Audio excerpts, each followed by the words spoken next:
Joe, the king of the workers of the world. Hi, folks.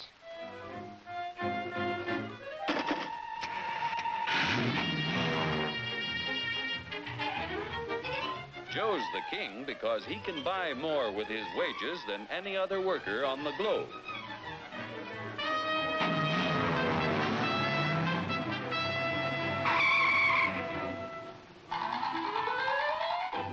Now, what makes it possible for Joe to earn such a good living? He's no smarter than workers in other countries. Are you kidding? He's no stronger than workers in other lands. Oh, yeah? Well, just watch me.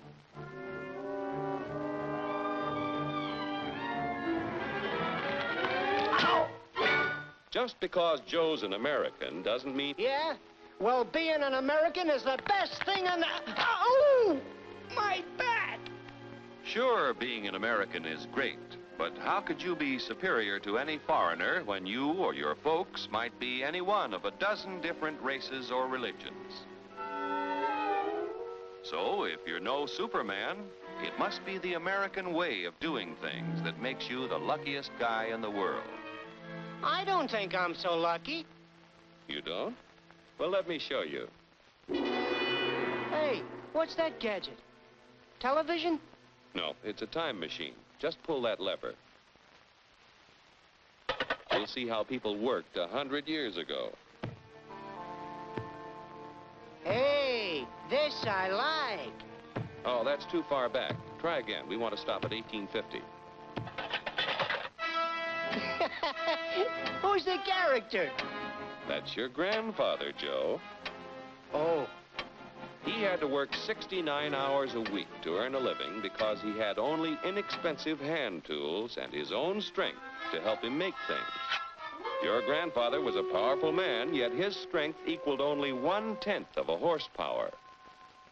You have hundreds of horsepower in this costly giant of a machine to multiply your strength and efficiency 1,000 times. This makes it possible for you to earn more than any worker in history.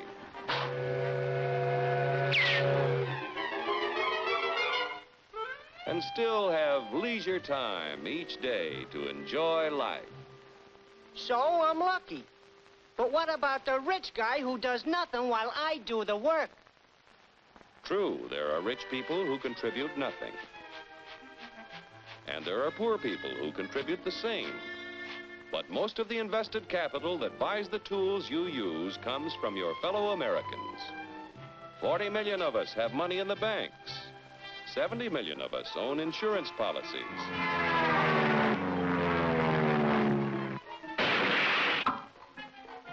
Over 15 million of us invest savings in corporation stocks and bonds, which help to finance industry. Each year, the people of America invest billions of dollars to create new plants and equipment. This invested capital buys the tools which make a man's labor worth more because he produces more.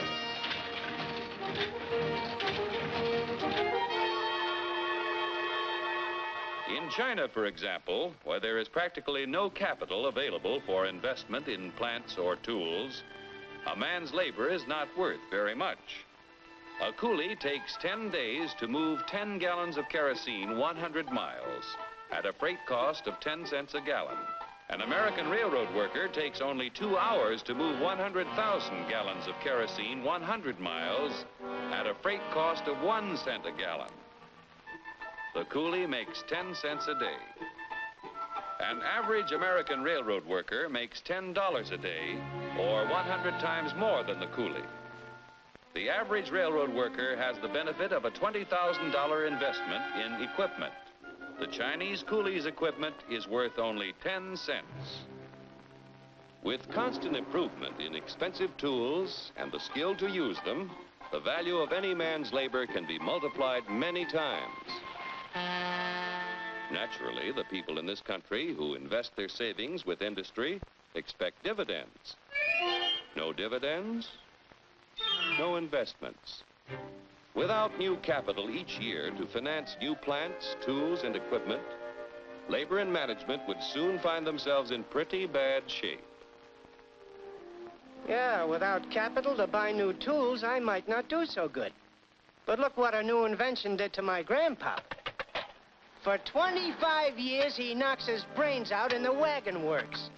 Then along comes the gas buggy. Need I tell you what happened to Grandpop?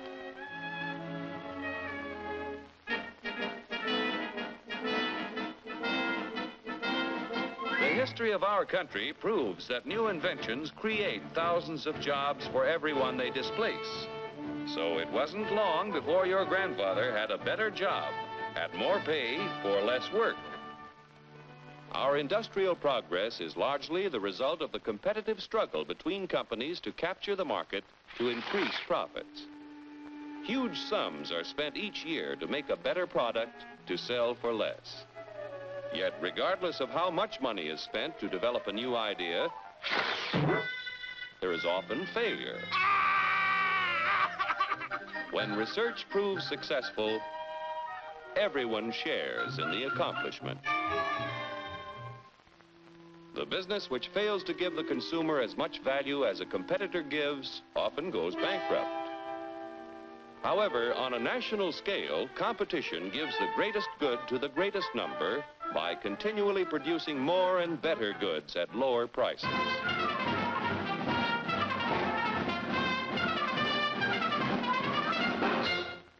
The American way of doing things makes it possible for more people to own their own homes.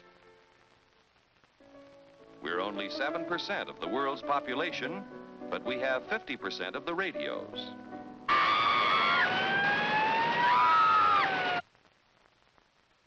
We have 54% of the world's telephones.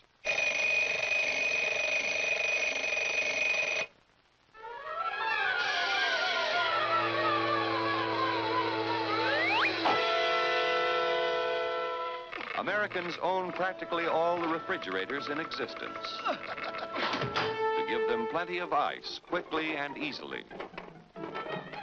Bathtubs, we've got 92% of them.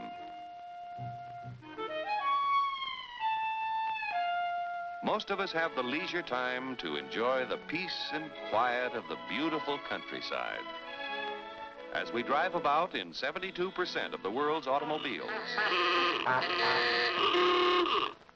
told you to turn at the last corner. You don't even give me your eat it. I don't like it. I want a candy bar. Under the protection of our freedoms, American labor, management, and capital, the greatest production team in the history of mankind, have made the United States the industrial master of the world. Capital must continue to provide industry with the funds to create new tools and plants. Labor and management must continue to increase the production of better goods at lower prices so that more people will be able to buy the things that make life easier and happier for all of us. Then Joe will continue to be the king of the workers of the world. You said it, brother.